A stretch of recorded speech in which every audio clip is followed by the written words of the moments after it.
today we are going to be going over Walmart returns. So we'll be going over some of the basics, but we'll also dive into the finer details. But before we do that, we always like to introduce ourselves. My name is Danielle Gloy. I will be monitoring the chat today, and then leading our content is the incredible Ali Trong, SupplierWiki's content research manager. So here on the SupplyWiki team, we help research and write some of the content that you see or may have seen on our website. We want to create resources that are easily accessible and beneficial to you. So if you think of specific topics that you would like to see covered, or if there is certain content that you maybe want to see more of, please feel free to reach out to us. We want to make educational resources that are going to be the most beneficial to you. So for today's agenda, we are going to start with an introduction to what the Walmart return process is. We'll go over how to prevent returns, how to dispute invalid returns, and then we will wrap it up with a live Q&A at the end, as well as a product preview. So there's going to be lots of great content to cover. All right. So here are a few FAQs that we typically get during webinars. So the first being, will we be getting a copy of the slide deck? Yes, absolutely, 100%. You can expect to see the PDF version of the slide deck as well as the recording of this webinar appear in your email inbox in about 3 to 4 business days. So don't worry about quickly trying to take any notes or screenshots of any of the slides. We will make sure that we get those resources to you. And then secondly, what is the best way to ask a question? So at the bottom of your screen, you'll see a chat tab, and then you'll see a Q&A tab. So the chat tab will be a great place to submit any insights or just to engage in conversation throughout the webinar. And then the Q&A tab has 2 little speech bubbles, and this is where we ask you to please submit any questions related to the content, as I will be able to monitor them and then tee them up for Ali for the Q&A time at the end. Okay, so last little thing before we get into the content. If you're new to our webinars or have never heard of SupplyPike, we are a Northwest Arkansas-based software company who helps suppliers reduce revenue loss by detecting compliance issues and fighting them through business logic and automation. So we do this in a lot of different ways and with multiple different retailers like Walmart, Target, Amazon, Home Depot, and Kroger. And just a little shout out, we work with a lot of great suppliers across the box in almost every product category. We have some of them up here today. And if your logo is not up here, we would love to see it at some point. Our goal is to help you get paid and get better. And with that, I'm going to hand it over to Ali to get into today's content. Awesome. Thank you, guys. And if you were here for Danielle's awesome question, the one thing I would not want to rain from the sky is more Walmart returns. So we're going to get into that today. So we'll start with the Walmart returns process. All right, so just to kind of zoom out, you may be in the weeds when it comes to the different codes that you're getting, and you're kind of seeing these stack, but it's really important to understand kind of the overall picture of what's happening with returns. So at Walmart specifically, return fines kind of are grouped together to signify the different components of a return fine. So there's going to be a freight charge and a handling fee, as well as a fine for the returns. And we're going to get into what these codes mean, but we just wanted to call out that if you see, let's say, a code 92 in your inbox, or rather in APDP, there is probably most likely a code 97 as well as a code 44 attached to your claim. So it's important to look out for those and dispute them together. So we'll talk about why Walmart has set it up like that and how you can dispute them together, but really want to zoom out and just make sure we clarify that ahead of time.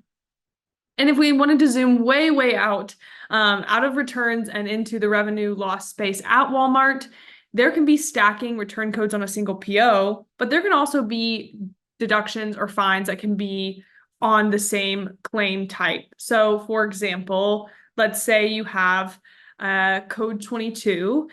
You can also have an OTIF fine or a SQUEP fine on that code. Same with a return code on the same PO level. So we want to just call out that overall, these things can stack and get really hairy. It can make your supply chain process a bit confusing and frustrating, but we're going to get into how you can mitigate that as well as dispute them if they ever arise.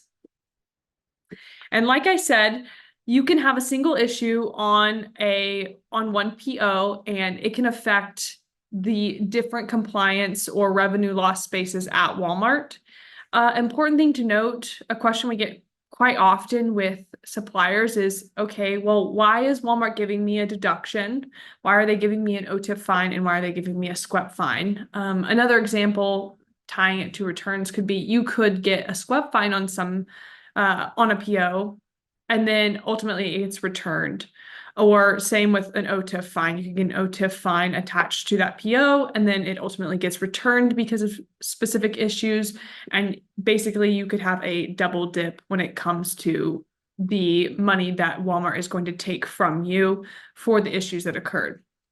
Whether that's legitimate or not, we'll get into if those claims are valid. But the reason that these claims can stack in different compliance and deduction programs is because these programs don't necessarily talk to each other. They're separate entities within Walmart and are disputed differently or handled by different teams. So it's really just a lack of visibility, and it's up to the supplier to dispute those and make sure POs that have several claims in different programs are disputed effectively. So we're here to help you do that, and we're going to get into how you can specifically focus on your returns.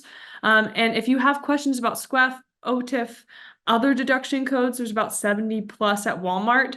That is a story for another webinar, and we can share that content with you in the chat or go find it on SupplierWiki. All right, so how do you get started on Walmart returns? First place that we ask suppliers start is review your OSA.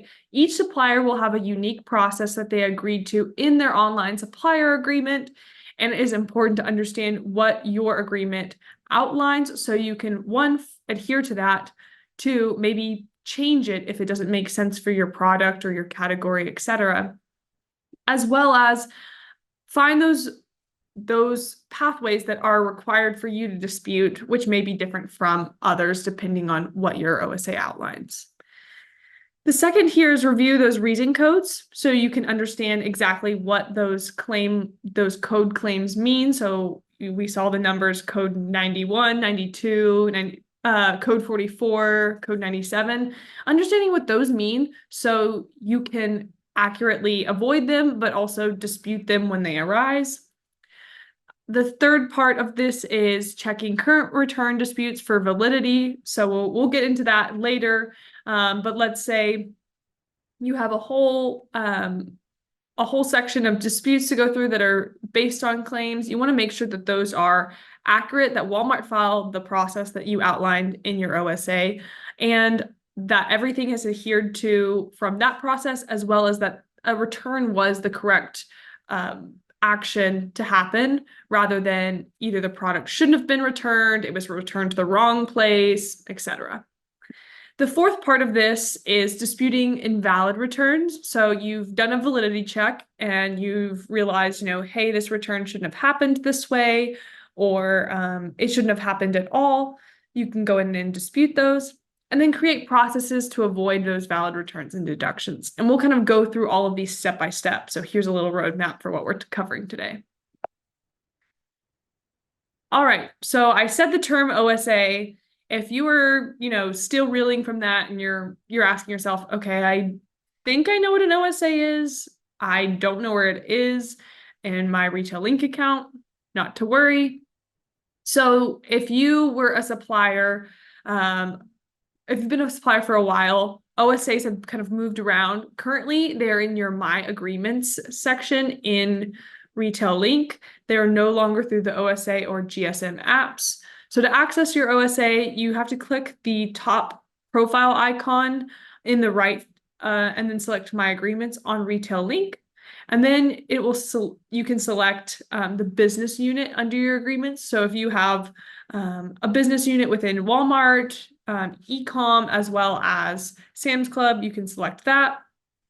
And then finally, you can go into view/edit and you'll view that agreement in your browser, or you can download the PDF. Both are options available to you. All right, so you've downloaded that. We'll get into some of the ways you can review that, but I did want to cover high level what are the different codes for returns at Walmart. So first is going to be code 44. You'll see that attached to your codes, your main code. So the main code that you're going to get is going to be attached to the reason why you're receiving that return. So that's going to be a code 91 to a code 95, and we'll get into what those mean. But essentially, you can kind of read through the reasons here, starting with code 91. That you can have, destroyed, damaged, defective. There's returns for overstocks or recalls. There's returns for damaged merchandise, which we'll talk about how that's different than a code 91. We'll talk about code 94s, which are goods returned. So that's actually when the defective merchandise was discovered, and that's based on, when if the consumer has seen it, taken it home, purchased it, and then brought it back, versus if it was damaged or defective, if that was found in the DC or in the store before it was actually purchased. So we'll talk about what codes mean in that timeline. And then code 95 is a merchandise return. That's going to be your wrong item. We'll talk about that, but makes sense. And then I'm going to actually toggle back to code 44 to talk with code 97. We have these in order of what they are, but essentially that code 44 is going to be the freight cost to return that merchandise to either a facility to destroy it, or back to the supplier wherever they've the return address that they've listed on their OSA. Same with code 97, that's going to be the handling charge. That's any labor that's going into the specific claim. And then the code 120 is for the Walmart discretion program, which we won't get a ton into today. And that will be more on a case-by-case basis. All right, so we're going to talk about these a little bit more in depth. So code 44, it means freight on returns merchandise and returns good. It's going to refer to those freight charges, like I said, required to ship merchandise back to the supplier. Code 44s are always going to come across on a claim that will also include that return deduction, like that we mentioned before. So we'll talk about this later, but if you're an APDP and you see a code 44, make sure that you're finding the matching claim that will probably be a 92 through a 95. All right, now what is the code 91 destroyed, damaged, defective? It's going to be for that damaged or defective merchandise that the retailer could not return and was therefore destroyed. So it wouldn't have been something that was necessarily purchased by a consumer, but it was, let's say, got to a DC. Let's just say an elephant smashed a whole pallet of merchandise. It couldn't be returned. A couple of different product categories where that would be common, like house goods. If a whole pallet of, let's say, drinking glasses were destroyed, that would be a situation where there would be a code 91. The option to destroy unreturnable merchandise, if that's going to be negotiated in your supplier agreement. So that's why it's really important to read that. It will depend on the type of category you're in and what was negotiated, but some suppliers may read that now if they have that in their agreement, and not want the product destroyed, actually want it sent back to the supplier to process themselves. And that's something that you can change in your supplier agreement. Second here we have is the code 92 merchandise return, an overstock or recall, pretty cut and dry. So it's going to be returned when Walmart couldn't sell the product. So it's being returned to the supplier. That'll be an overstock, as well as a recall when suppliers, consumers, regulators, or manufacturers discover safety issues or defects that may pose a problem to consumers. So I think we can kind of understand both of those pretty cut and dry.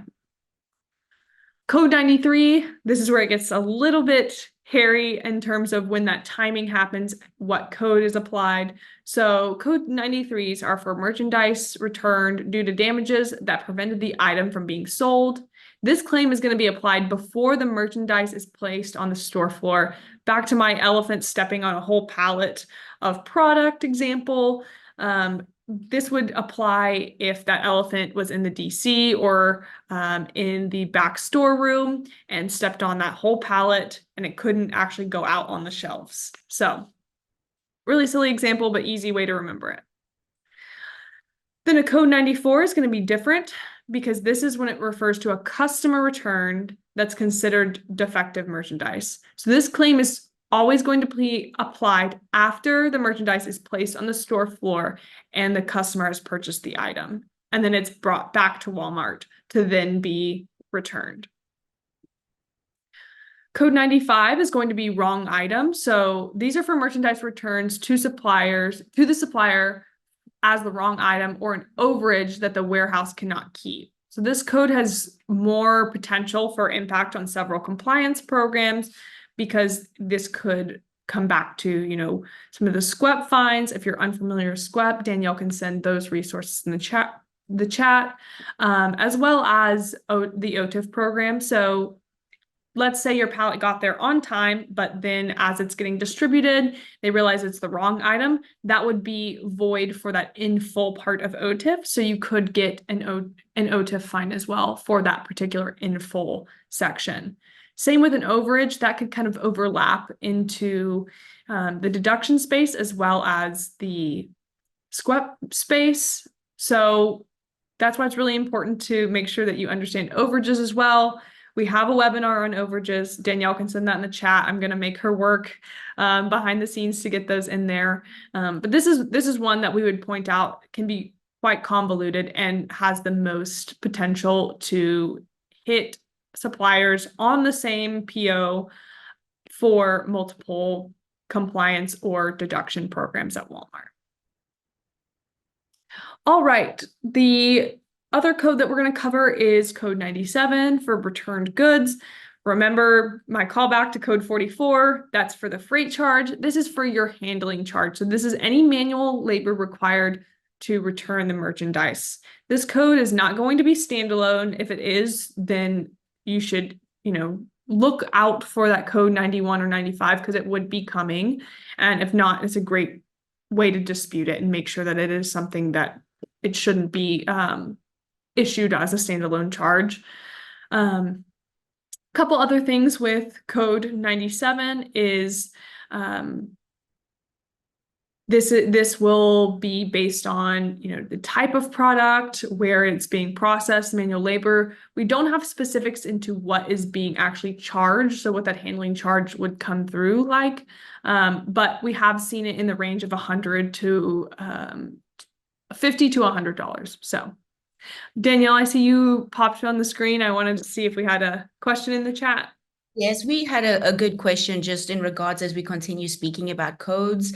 The question that came through is how would we see or receive these returns or return codes via our EDI system, ? That is a great question. I have slides on that, so I'll save that one, but we will get to that in a second. It will depend depending on where it is, but we can get through that here in a second. Sorry to not answer it in full at this moment, but we'll get to those slides. Thank you.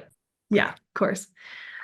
All right, like I said, I'm not going to spend a ton of time on code 120. They're going to be issued from the return center, and they're similar to code 94s. So the difference with code 120s is that they're discretionary claims for Walmart.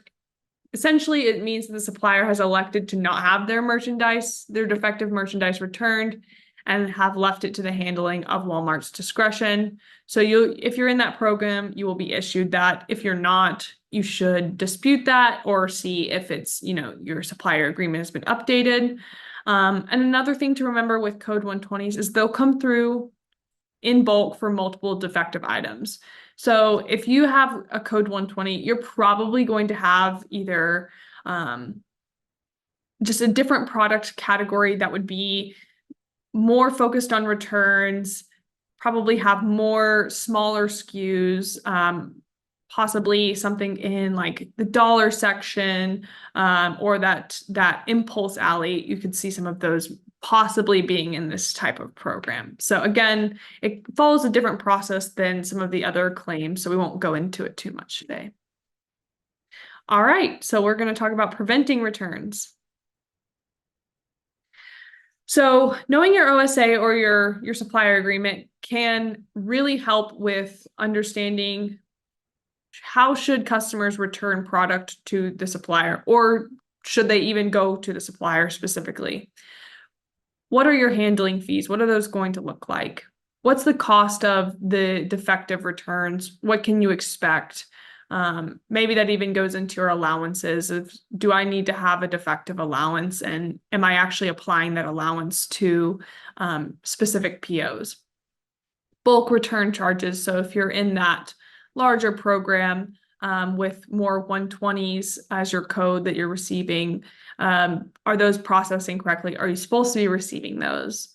Overstocks, addressing overstocks, making sure that you have your replenishment correctly. If there's a reason why you are, focusing on having overstocks and you're having a lot of those, having some kind of plan in place with Walmart to make sure you're moving through that inventory correctly. Another part of knowing your OSA is wrong item returns. So making sure that, you're not getting double dipped or triple dipped in the different compliance programs with overages, and making sure that you have a great strategy if overages is something that is happening to you consistently. So here's a couple of important details to remember when you're looking at your OSA. If you have a defective allowance, make sure that you are using that percentage well. There have been cases in the past where we've worked with suppliers who have a really high percentage and they're not using it. So that's really just money that you're burning, saying, hey, I think that I'm going to have, out of all my orders, 10% of them are going to get returned. But then you go back and look at year over year historical data and you see that you're only using 1%. That's a time where your team should think about, how do we negotiate that down, because we're not actually using that allowance. Or on the flip hand side of that, let's say you have a 1% or you have no defective allowance, but you are seeing outrageous numbers of defective merchandise. Maybe your merchandise is, particularly fragile, or would be like in the apparel section where there may be more returns. That's probably something that you should focus on, seeing if you can have a returns or a defective allowance added to your OSA. The latest supplier address. This feels basic, but is so important. Make sure that any returns are being addressed to the correct place. We've had suppliers in the past who, they change their manufacturing location or the place that they'd like any defective merchandise returned. And that can just create more errors and more fines if the old address is listed and it's showing up at the wrong place. Another important detail is defining responsibility of defective merchandise fines with your 3PLs. So depending on if you're collect or prepaid, if you're seeing a ton of defective merchandise fines, talking to the team that you're working with, whether if you're prepaid and you're owning that yourself, talking to those 3PL teams that you're working with, and seeing what's happening in that supply chain process. If you're receiving a lot of defective allowances and you realize, the way that the team is unloading the trucks, or there's just a myriad of reasons that could happen, making sure that they're owning their responsibility, if that's outlined in your contract with your 3PL, as well as just level setting. It really depends case by case with 3PLs if you're able to kind of pass some of those fines on. But if they want to be longtime partners,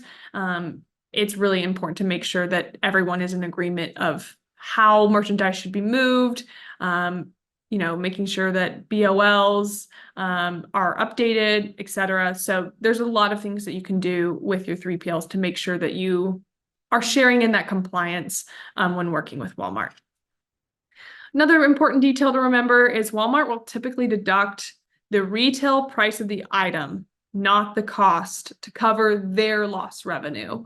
So that is something that suppliers in the past we've seen try to dispute, saying, well, the cost was X, but we got disputed at the retail price. That is how Walmart is typically going to deduct. We put typically just because, keep it open in case there are some smaller outliers where that could be the case. But know that that's how it's going to impact your bottom line. So it's really important to make sure, even more so, that you are understanding how to avoid these as well as disputing them correctly, because we all know that really adds up. And then lastly, understand Walmart's packaging standards. They outline it crystal clear, for the most part, on how they want you to pack your merchandise, how they want you to apply the labels, where they want you to put labels. And this is going to help, especially with a lot of the automation that is going on in the DCs, that you are being compliant to what they're asking for, but also if your item gets sent into the DC and it's being automatically processed instead of with manual labor, if you don't have your labels on the correct places or your box is packed correctly, you're going to see damage because there's a specific way that you have to have everything for it to go through that automatic process, as well as just human error. If we're used to scanning a barcode on the top of a box or on the long side of the box and it's on the short side, we're probably going to miss it. And it may be a shortage, or it may be counted as not in full. The list can go on and on. So making sure you read that packaging standards guide. And we've got some resources on that as well. All right, I talked about this a little bit, still kind of under the preventing fines. If you are if you're thinking to yourself, I should probably renegotiate my OSA, here are some questions that we've seen suppliers ask. When can you make addendums to your supplier agreement? That may depend on your specific supplier agreement, so talk to your team. You can usually do that at a yearly basis, usually with a meeting with your specific supplier team that is at Walmart. So just check to see when that time is for you. What are the specifications for all your business? So when you're looking at your different BUs, your Sam's Club, Walmart International, eCom, Walmart US, what are the needs you have for each of those contracts? Should they be the same across, etc.?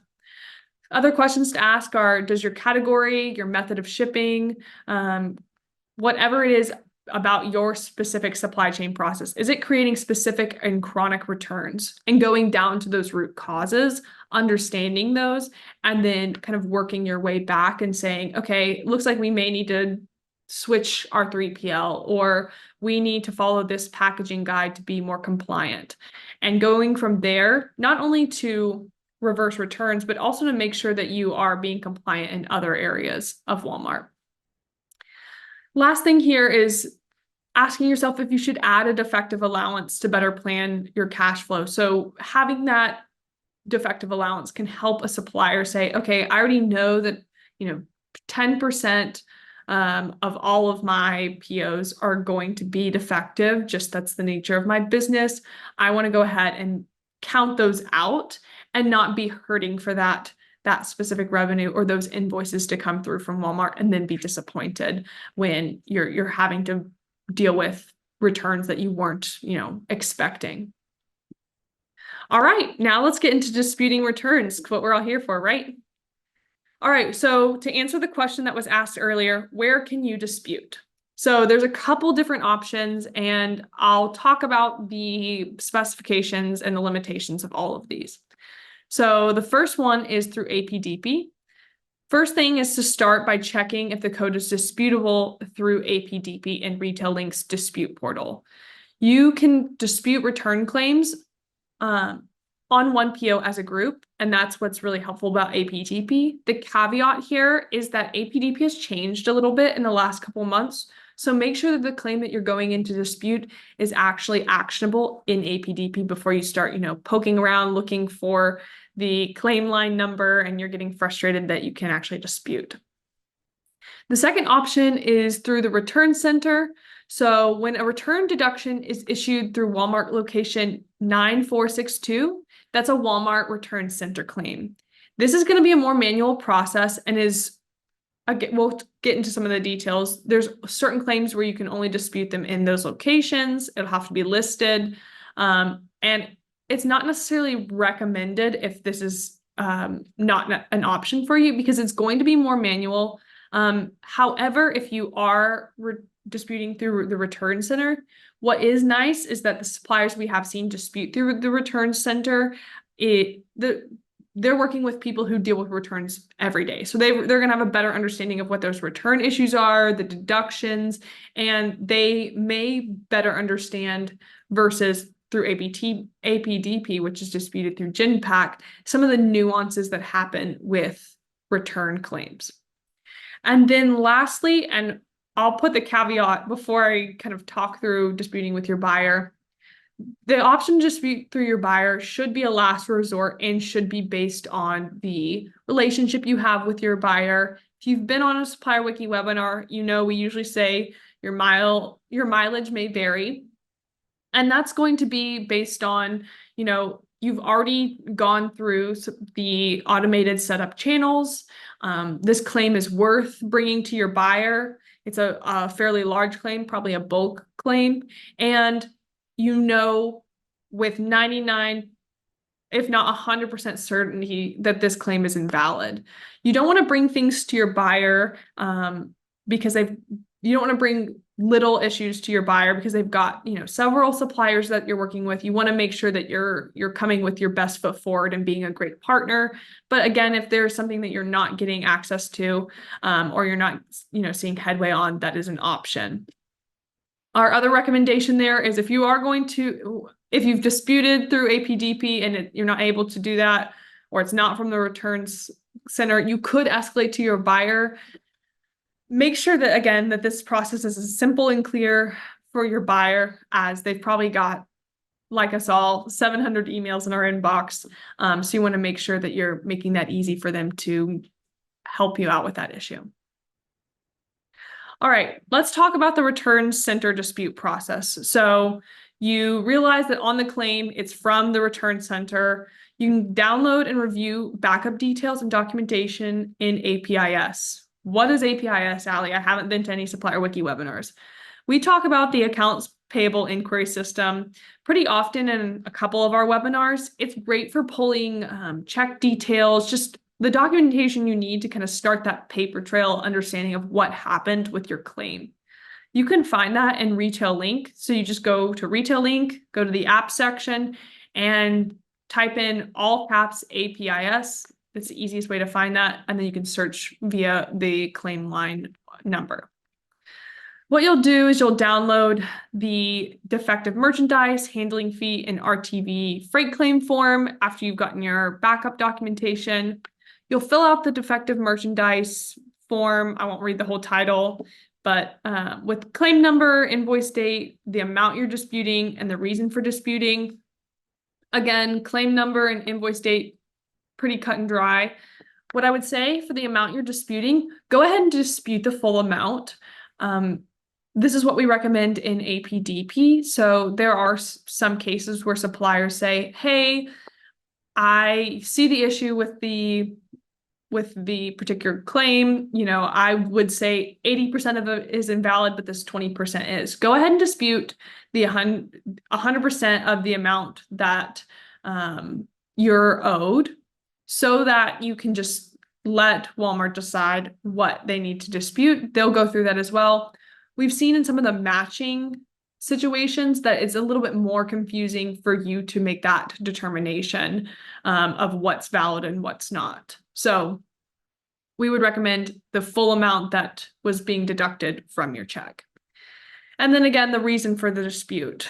This is the same in APDP, but I'll just mention it here. So if you're laying out your reason for your dispute, make sure that you're editing it for clarity. You're including the key points that are helpful for your claim.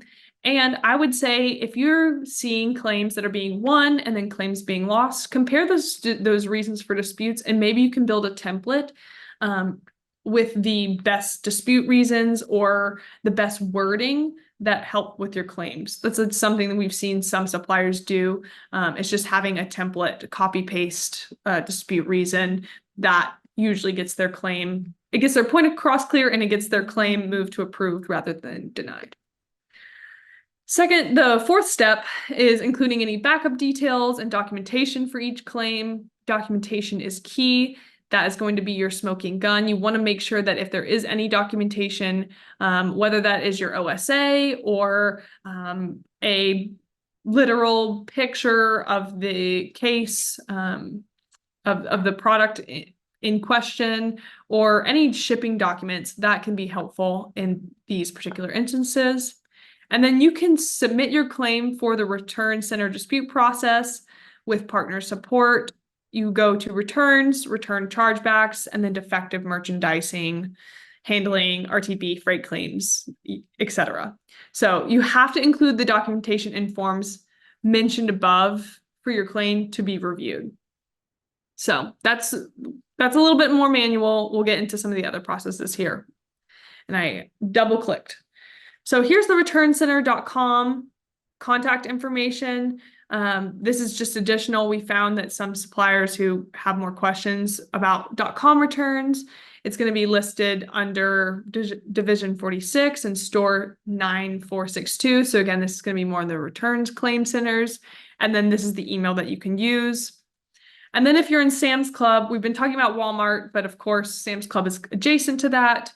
The claim numbers will start with that 184919. And then we've also included the email here as well. All right. We're going to get into disputing these codes specifically and some of the information that you'll need when disputing them, no matter where you're disputing them. Okay, so we're going to talk about code 44s first. Check your OSA. So if you have a code 44, we know it's going to be attached to a claim, but let's get into if it's valid or not. So does your agreement allow for returns to be shipped back to you as the supplier? If yes, you can still claim the return is invalid if the handling charges are invalid. So we'll kind of get into that, but let's talk about the no. If your agreement does not allow for returns to be shipped back to you and you're receiving this, provide the supplier agreement showing that the merchandise should not be returned to the supplier and this code should be removed. What I would say too is making sure that you're bulking those disputes together, that it may be that the code 93, let's say, the main code is valid, but you're not supposed to receive this back to you specifically. So disputing that. Back to the yes, if you can claim that the return is invalid, if the handling charges were invalid, that's going to be tied to if the particular main code, those 91 to 95s, are invalid. All right, disputing code 60 and 97. Again, checking your OSA. What you're checking for is, does your agreement specify handling fees not to be charged? Okay, let's say that your OSA says, yes, we're not supposed to be charged with handling fees. Then this code is going to be invalid regardless if the anchoring return deduction, so those 90 to 95, is invalid. So what I'm trying to say here is essentially your code 60 or code 97 for handling fees is going to be null and void, regardless if that main reduction code is invalid. So you may still receive that, 93 deduction code, but at least you're knocking off some of these tag along codes that are attached to them. Let's say no. Let's say the situation is no. You can still claim the return is invalid if the anchoring reduction, I'm getting my words all confused. You can still claim the return is invalid if the anchoring deduction is invalid. So what you're basing here is these handling fees are going to be tied to if that anchoring term is invalid. So you're going to want to focus on that code 91 to 95, making sure you're checking for validity there. to then determine if this is something you can dispute. All right, now we're getting into some of those main codes. Again, we're pointing to check your OSA. What you're going to check for is, does your agreement outline supplier's consent for damaged merchandise to be returned, not destroyed, or not considered defective? So if the answer to that question is yes, you can still claim the return is invalid if those handling charges are invalid. So if Walmart has misrepresented what is on your OSA in terms of how you're supposed to be returned, then you can dispute those. If no, provide your supplier agreement showing that the merchandise should not be returned to the supplier, and you should be able to claim that as invalid. What I would say here is, before I move on to some of the other codes, if, let's say, they've issued the wrong code, it may populate and say, okay, we messed up that process, but again, it's still going to be invalid. Make sure you're holding on to that documentation. It may have some of the keys in your research to then dispute that claim or apply it to other issues in other compliance deductions. Compliance deductions meaning your OTIF fines or SCREP fines, or even other deduction claims like a code 22 or an overage claim. All right. Here is kind of where it gets a little bit more hairy. We're talking about code 92s, 93s, and 94s. Walmart's expectation for these codes is that they are going to be disputed along those codes that we talked about previously. And there are 4 areas for you to check in your OSA that could make your claim invalid. So the first is that defective allowance. So essentially, if you have a defective allowance, make sure that that is being applied. If it's not, you want to make sure that is applied because you don't want to double pay essentially for a defect on your allowance and then a defect claim. If you've gone past that allowance amount, make a note of that. That's why you would get a return code, and that may be good cause to increase your defective allowance, or just investigate in root cause of why you're going over your defective allowance if that's been working for you. Another section to look in is responsibility. So in your supplier agreement, it should outline if your defective returns are your responsibility as the supplier, that they're sent back to you, or if they're not, then again, you can go in and dispute, hey, these aren't supposed to be returned to me. These are supposed to, Walmart's supposed to handle those for me, and I'm not supposed to receive any of the defective merchandise. That would be issued as a different code. You may have to dispute that or just claim it as valid and write that loss off. Another area is failure to return. So your supplier agreement, if it shows that the defective goods were supposed to be returned to you as supplier and they were never received, first check and make sure you have the correct address. And if the correct address is listed on your OSA, then you should go in and dispute and say, hey, you were supposed to return these to me. You failed to return them, which goes against our contract, and you can dispute this claim. Again, it may populate as a different claim, but at least you're being fined for the correct issue. Or you can go in, save that documentation like I mentioned before, and dispute it that way. And then last is pricing. So if your pricing info is showing that the actual cost of the item is less than the costs deducted per item on the claim, you want to dispute that as well. You want to make sure that those are matching up correctly for your dispute codes. So those are 4 areas where you can go in and dispute, as well as if it's just a completely incorrect claim. Let's say, it's not even your merchandise. If, something kind of outlier, that's where you would also dispute as well. All right, code 95. We talked about this a little bit, but check your OSA for failure to return. That could make your claim invalid. And here are a couple valid reasons why Walmart would not ship these items back to the supplier. If you have hazardous materials that are not in shippable condition, that could be, let's say the elephant in this situation stepped on a whole pallet of shampoo. That's just going to be not worth it to ship back, even if the supplier agreement says that you're supposed to receive that merchandise back. So that may be something you want to amend in your supplier agreement. Same with like broken glass, anything that presents a clear danger or is just not going to be worth it to ship back. And these are going to be considered a virtual claim. So if you receive a virtual claim and it doesn't meet this criteria, you don't have any product that would be this way, or you have another kind of reason to believe that it shouldn't be a virtual claim, then you can dispute that on APDP. And then virtual claims, just to make sure I'm outlining all of this, will be listed with the division of 13 and a store number 9070. So I want to call that out there as well. All right, like I said, we won't spend too much on codes 120s, but here are two areas that you could check to make sure that claim is valid. So going back to that defective allowance. So first off, if you get a 120 and you're not necessarily in that particular program, go ahead and dispute it. They should issue a different claim that would make sense for you as a supplier. The second area is defective allowance. So if you have a defective allowance and that's not being applied, making sure that you're getting applied to your defective allowance, and having any defective, excessive defectives disputed through that. So, and then last is pricing discrepancy. So that's going to be a dollar discrepancy between the amount deducted for a certain quantity of the item and the actual cost of the item. If you're seeing an issue between those, making sure that you're disputing that, and that it's not, an error where you're paying much more than you should be for that particular claim.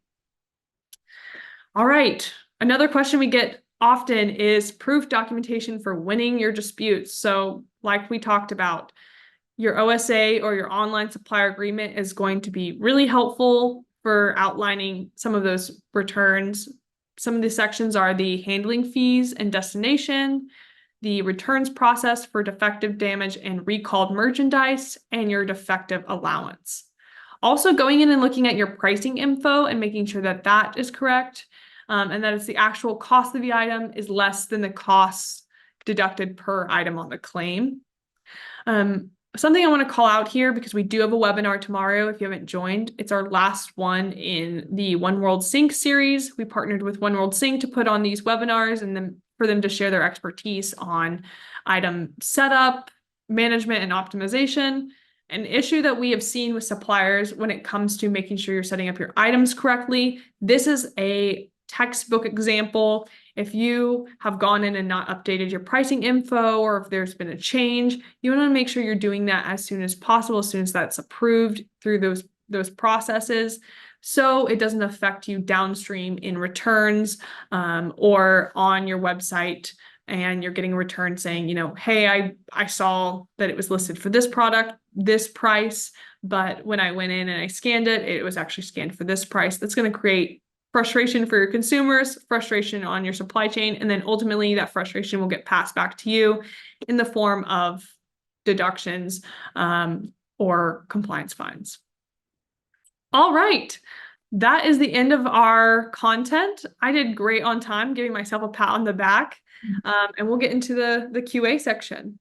Yes, thank you for running through all that content, Ali, and thank you for everybody joining us today. It looks like we didn't have any further questions, but I'll just give it a little bit more time, and just in the meantime, call out some of our resources. So if you're looking for more hands-on material, we have multiple free educational ebooks with topics ranging from OTIF to SQUEP to Walmart Shipping and Routing Transportation Guide.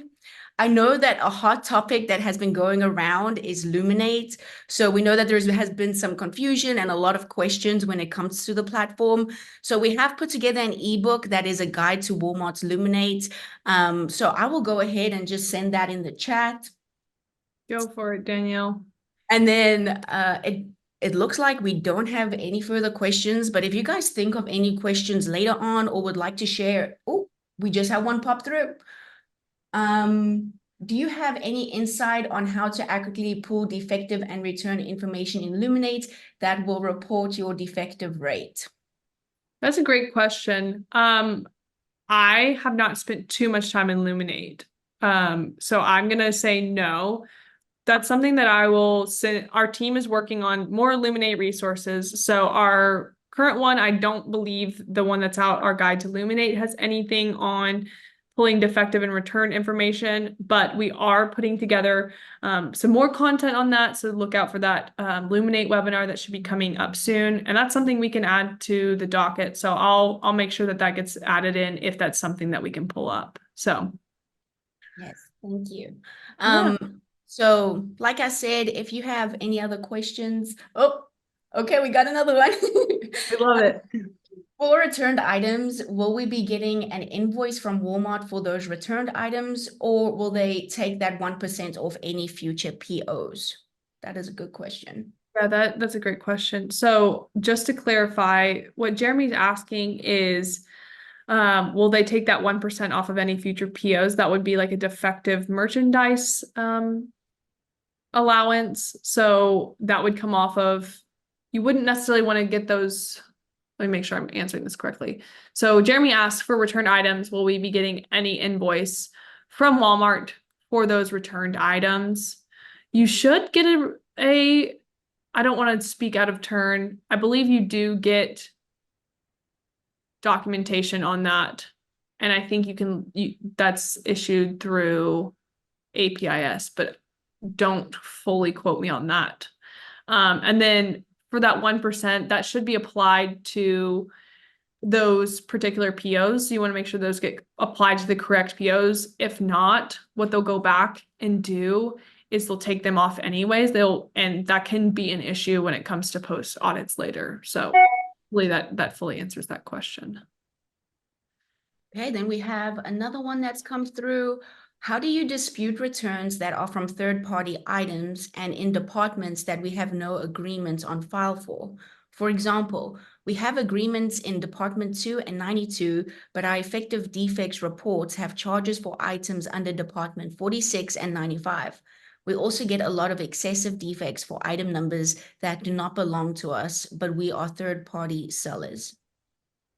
Okay, so this sounds, since it's a third-party seller, and Jacqueline, you can correct me if I'm wrong. It sounds like you're doing e-com sales and someone is doing that for you on like Walmart.com or maybe a different way, but it sounds like Walmart.com. But how do you dispute for third-party items in departments you have new agreements on file for? I think the part that is tripping me up, and I can follow up with you on this, Jacqueline. I'll just make a note to email you after this, is that you have no agreements on file for them particularly, because you would want to start with, what your agreement is with Walmart. And maybe that is, if it's a third-party agreement on your third-party side, or it's added in as like an additional portion of your contract. So I apologize, I can't answer that specifically. I think what's throwing me is just not having a supplier agreement on file for it. So I'll follow up with you after on this. Okay, now it officially does look like we don't have any further questions. Thank you all so much for joining. Our emails are up here on the screen, so just feel free if you want to have any more questions or if you just want to share any insight, please feel free to reach us on our emails, or you can find us at SupplyPike.com. Perfect.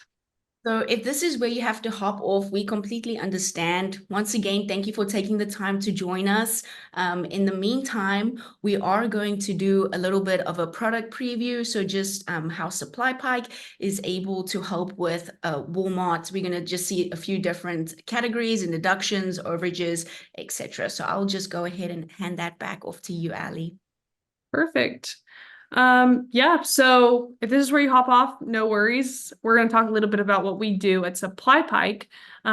So here is our Walmart dashboard, and I'm going to fly through this, but what Danielle will do is, if you want something more comprehensive with your data in it specifically, so actually seeing your information pulled from Retail Link in our dashboard and want to dispute some deductions, you can set up a demo on SupplyPike.com. And if you are a current customer and you're seeing something that you don't currently have on your particular dashboard or in your functions or features, let us know, talk to your CSM, and they can make sure that you're up to date and have all of the latest features. So here's our dashboard. It's really exciting because you can see at a high level without having to have APIS or APDP pulled up, and you can actually see the disputes that you want to focus on at a high level as well as by claim level. So high level, you can see from this demo company what's been approved with SupplyPike. So what this supplier would have disputed through our application, and it gets processed into APDP and is actually approved. So really exciting. You can also see some of the fun features of what's been disputed automatically, so not touched by suppliers, or bulk disputed, because you can dispute several claim lines at a time. And these numbers are, again, dummy data, not that impressive for one, but we have suppliers who are racking up double, triple digits in terms of auto and bulk disputes. And then we also have auto prepped deductions, which comes into, what documents got prepared and were sent out with those auto disputed deductions. The deduction percentage of invoice, which is just helpful to understand for more of a health metric. And you can see that you can actually look at this data and understand what each one means. So you don't have to remember what all of these health metrics mean. And the deductions cleared. So it's really fun to see some of those high level stats of your deduction process. I'll zoom through this here pretty quick, but this is essentially a deductions breakdown. It pulls from your retail link account, your information, so you can see what deductions you've received, what money you have on the table, so what is actually actionable that you can go after, what's awaiting repayment from Walmart, and your total paid back. And then you can also see that dispute win rate of, okay, what are you actually disputing and what's being approved, and that difference there. You can also see this from a deductions by status. So similar to what's going on here, but you can kind of see the buckets of money and where that's sitting for each of them. And these are always going to match. We're in Walmart specifically, so this is going to match Walmart terminology. But if I toggled over to, one of our other applications for other retailers, it would match the language in that one as well. And this is another great dashboard feature that I'll scroll through, is deductions by claim code. So you can actually see the amount and count of a specific claim code. We'll see in the dummy data if there is any. Yep, there's a merchandise return. So the supplier only got one of those, but it's, over $500. So maybe that's something that they want to focus on. But sounds like they're getting more quantity discounts, and by amount, they're getting lots of shortage claims. So that's another way to kind of toggle through and strategize with your team. We also have a new feature that is getting built out about root causes. So I talked about that a little bit. This helps suppliers that we work with identify what's going on based on some of the data that we're able to pull and kind of piece together, so they can go address, what's happening, whether it's an invoicing error, receiving error, etc. And then really quickly, you can see deductions over time, as well as claim lines by item number and deductions by location. So maybe it's helpful to address with your 3PLs who are shipping to Grantsville, saying, hey, what's going on here? We're seeing a large amount, or we can toggle and see, yep, that's the largest amount, or we're seeing the most claims at this particular DC, what's going on there, and really diving into, who's accountable for that and why those issues are happening. Last thing, another feature we see a lot of suppliers use is toggling between deductions amount by count. So we have some suppliers who will start to work with us and say, hey, I only want to focus on disputes over 1,000, but then we show them, this chart, and they say, oh, okay, I'm actually leaving a lot of money on the table by not disputing claims under $100. Same with amount. You can use it for that purpose too. All right, so that's kind of the dashboard that's helpful for communicating to your team, getting everyone aligned to what's going on in your revenue loss space with deductions, and can be just really helpful to not have to pull a report that may take you, you know, a day or two to get put together. This is getting updated every day with your retailing data, so you have, you know, the best source of truth. But the fun part is when we get into the actionable part of actually disputing deductions for Walmart in SupplyPike.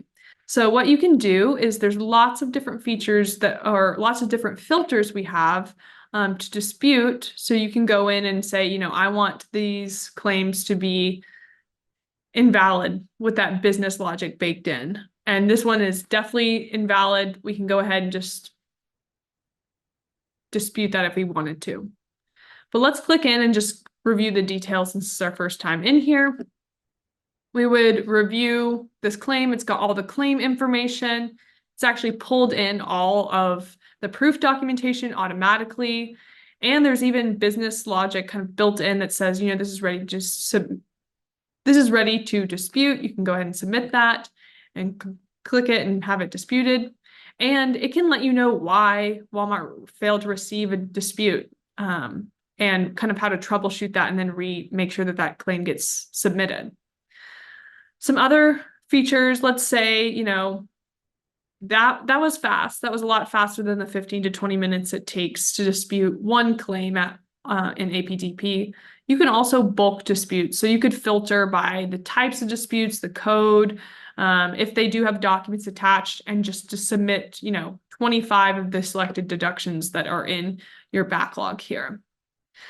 Last feature I'll cover before we head out is auto disputing. So this is a really great feature because you can go in and select by claim code and validity criteria, as well as the deduction amount limit. Let's say I only wanted to dispute all of those claims under 100. I wanted to go ahead and auto dispute those.